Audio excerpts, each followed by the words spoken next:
गुरु मूर्ति गति चंद्रमा सेवक नैन चकोर अष्ट प्रहर निरखत रहूं गुरु हमरत दियो।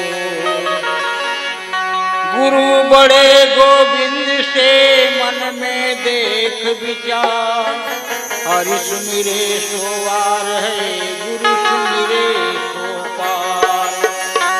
यह तन विष की बेलरी गुरु अमृत के खान शीश दिए जो गुरु मिले तो भी सकता जान। बोलिए गुरु साहेब की जय। सतगुरु बंदी चोर कबीर साहेब की जय। परम पूज्याचार्य साहेब की जय। संत समाज की जय। भक्त समाज की जय। नगर बस्ती की जय। आज के आनंद की जय। सतलोकवासी बालकदास साहेब की जय। साहेब बड़े आनंद की बात है, हम लोग यहाँ सब एकत्रित हुए हैं। आज यह पावन धरा धाम बपेरा क्षेत्र में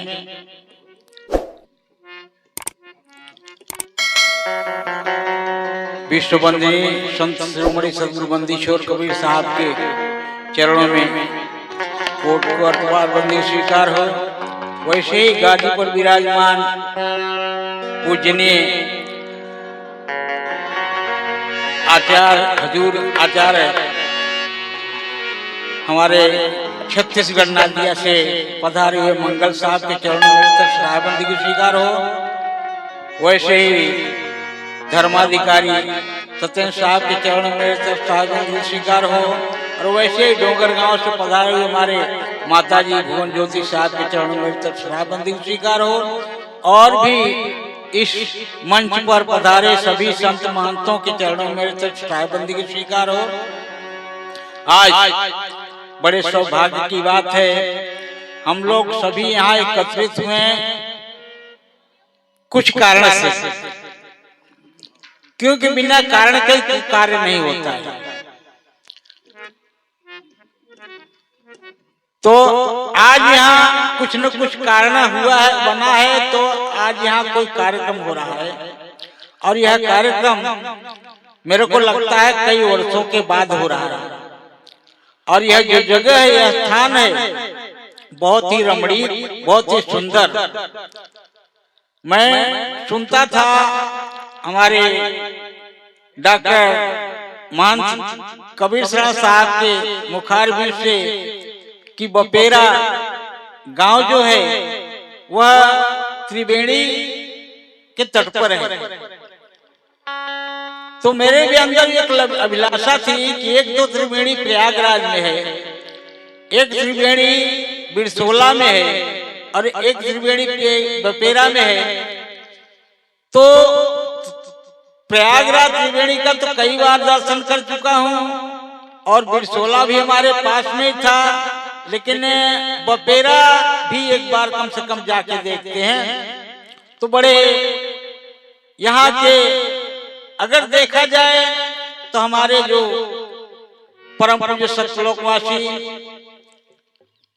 बालकदास साहब, महंत बालक दास साहब ने जो इस क्षेत्र को जगाया, जो इस क्षेत्र को चिताया और इस जगह पर, इस स्थान पर जो उन्होंने एक कुटिया, एक आश्रम का निर्माण किया, स्थापना किया, उनका कुछ लक्ष्य होगा, बहुत बड़ा लक्ष्य होगा उनका। इस जगह पर जो इन्होंने एक कुटिया की स्थापना की और वह उनका लक्ष्य पूरा नहीं हो सका। संयोगवश उन्होंने ऐसा सोचा होगा कि यह आश्रम जो है कुछ समय के बाद ये जो है एक विचार का केंद्र बनेगा। जैसे एक स्कूल गांव के अंदर निर्मित होती है स्कूल में क्या होता है, शिक्षा मिलती है बच्चों को, और यह जो आश्रम होता है यह आध्यात्मिक लोगों को शिक्षा मिलती है। तो इसलिए उन्होंने इस आश्रम का निर्माण किया होगा, लेकिन समय उनका साथ नहीं दिया और वो चले गए। लेकिन फिर से इस आश्रम को जागृत करने के लिए, फिर से इस आश्रम को जागृत करने के लिए और भक्तों को जगाने के लिए हमारे जो है डॉक्टर कबीर शरण साहब ने बहुत ही अथक प्रयास किया इस कार्यक्रम के लिए। मैं उनको धन्यवाद देता हूं कि हर जगह जा जाके घूम घूम के जो है इस कार्य को संपन्न करने के लिए उन्होंने बहुत प्रयास किया। तो प्रिय बंधुओं, सद्गुरु कबीर साहब जन जन तक अपने इस संदेश को पहुंचाया उन्होंने। कौन सा संदेश पहुंचा उन्होंने? जैसे अभी आप लोगों ने हमारे पूर्व वक्ताओं से आप लोगों ने सद्गुरु कबीर साहब के विचार सुने, सद्गुरु कबीर साहब की वाणी सुनी, क्योंकि सद्गुरु कबीर साहब ने सत्य का संदेश दिया कि सत्य क्या है। सत्य कोई बाहरी वस्तु नहीं है और सत्य कहीं बाहर है भी नहीं, क्योंकि सत्य तो आपका ही स्वरूप है। अगर सत्य को हम कहीं खोजने जाएंगे तो नहीं मिलेगी, क्योंकि बाहर कहीं सत्य है ही नहीं। इसलिए सद्गुरु कबीर साहब ने सत्य का संदेश दिया है कि सत्य क्या वस्तु है, क्योंकि जब तक सत्य को जानेंगे नहीं तब तक हमारा कल्याण नहीं होगा, हमारा उद्धार नहीं होगा। तो इसलिए सद्गुरु कबीर साहब कहते हैं, एक साखी बड़ा सुंदर कहा उन्होंने, कहता हूँ कहीं जात हूँ बजा बजा के ढोल। कबीर साहब कह रहे हैं, कहता हूँ कहीं जात हूँ बजा बजा के ढोल, खाली श्वासा जात है 3 लोग का मोल। कबीर साहब कहते हैं श्वासा कितना अनमोल है, इस श्वासा की कोई कीमत नहीं है, अनमोल है।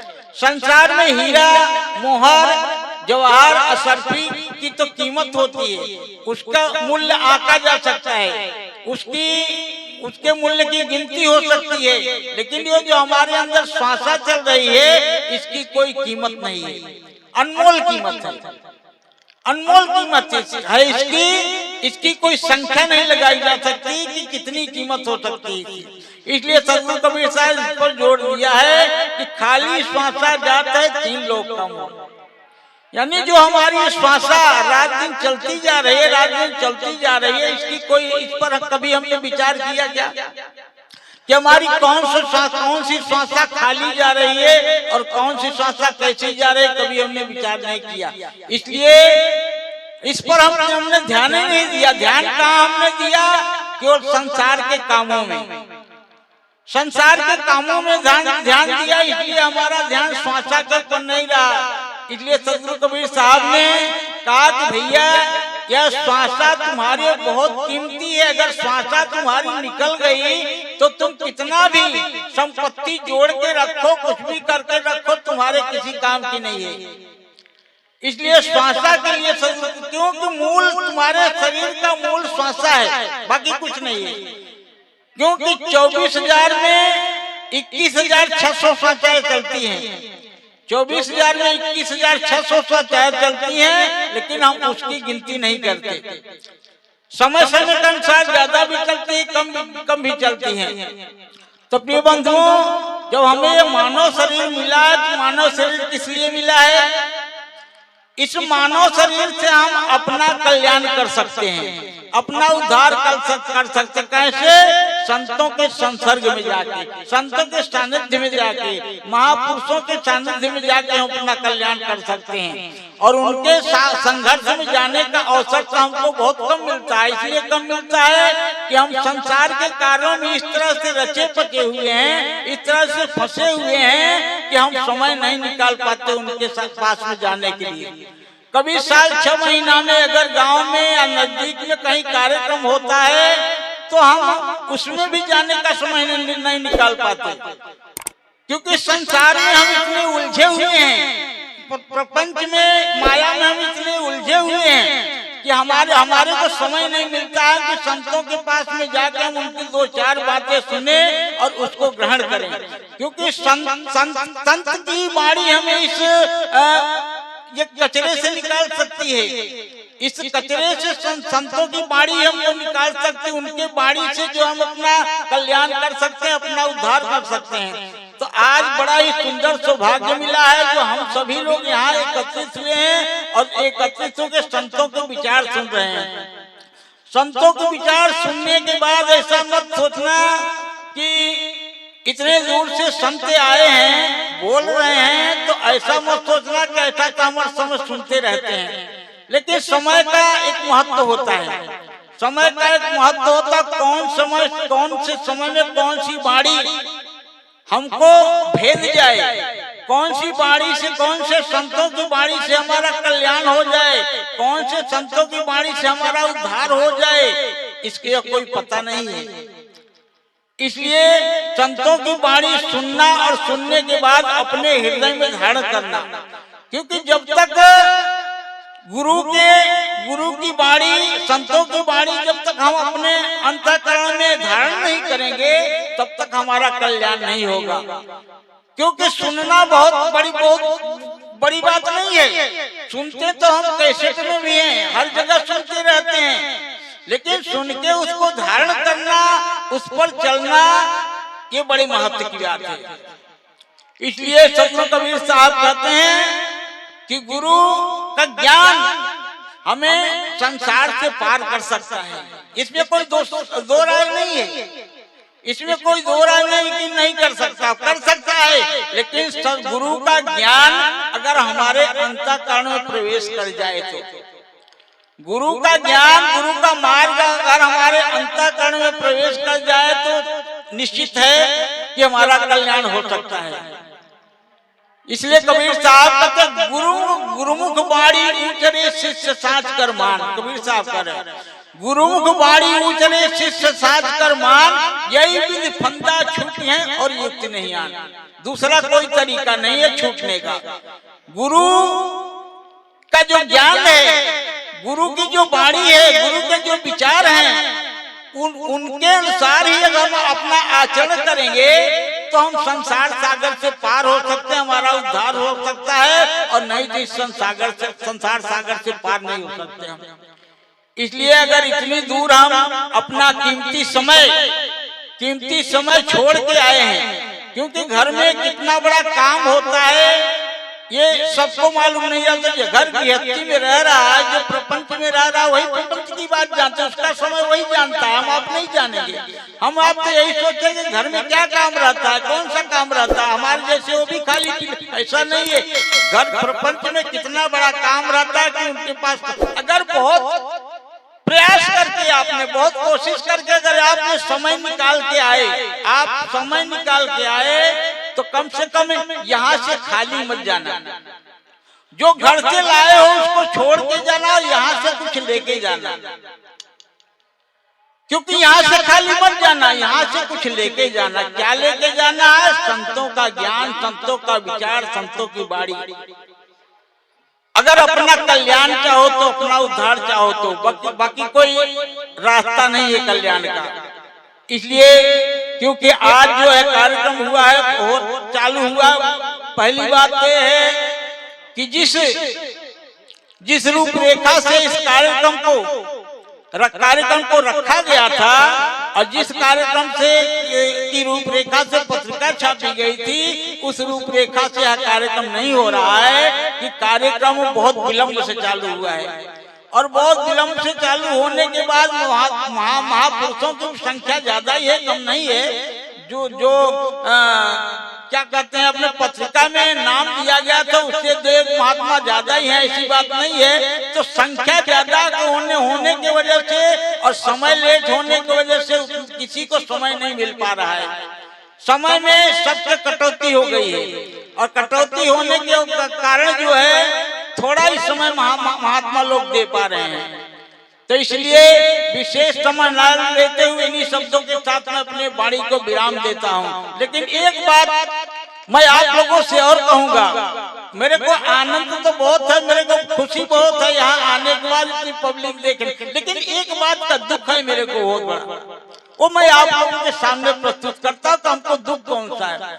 दुख ये है कि यहाँ इस गांव की समिति, इस आश्रम के संचालक जो समिति है, यहाँ की व्यवस्थापक जो भी हैं, वो आप लोगों के लिए इतनी सुंदर व्यवस्था की है, इतनी सुंदर व्यवस्था की, बैठने की व्यवस्था की है, आप लोगों को खाने पीने की व्यवस्था की है, फुल व्यवस्था है यहाँ पर, यहाँ तक चाय नाश्ता पूरी व्यवस्था है। लेकिन जिस उद्देश्य से उन्होंने आपको आमंत्रित किया हुआ है कि आप लोग आएंगे तो थोड़ा सा महात्माओं का मनोबल बढ़ाएंगे, लेकिन आप लोग इतनी दूर आए और बड़ी सुंदर व्यवस्था है, व्यवस्था में कमी नहीं। लेकिन सबसे बात यह है कि बगल में देखो, बगल में कार्यक्रम कोई चल रहा है, कोई कार्यक्रम चलता, उसकी आवाज आप हमारे पास तक आ रही है, उसकी आवाज जो हमारे पास तक आ रही है, लेकिन आपकी आवाज वहाँ नहीं पहुँचती होगी। क्या कितना भी ताकत लगा लो, लेकिन आपकी आवाज वहाँ तक नहीं पहुँचेगी। कम से कम ये कोशिश आप लोग कर सकते हैं कि एक बार आपकी आवाज वहाँ तक पहुँच जाए। तो यही हमें सबसे बड़ा दुख है कि इतना बड़ा कार्यक्रम रखा इन लोगों ने, और इस कार्यक्रम में बहुत दूर दूर से महापुरुषों को एकत्रित किया है, और एकत्रित करने के बाद में और आप लोग यहाँ अपना कीमती समय छोड़ के आए हैं, तो कम से कम आप लोगों की जयकारी की आवाज अगर पंडाल के बाहर न जाए तो आप लोगों को क्या कहूँगे?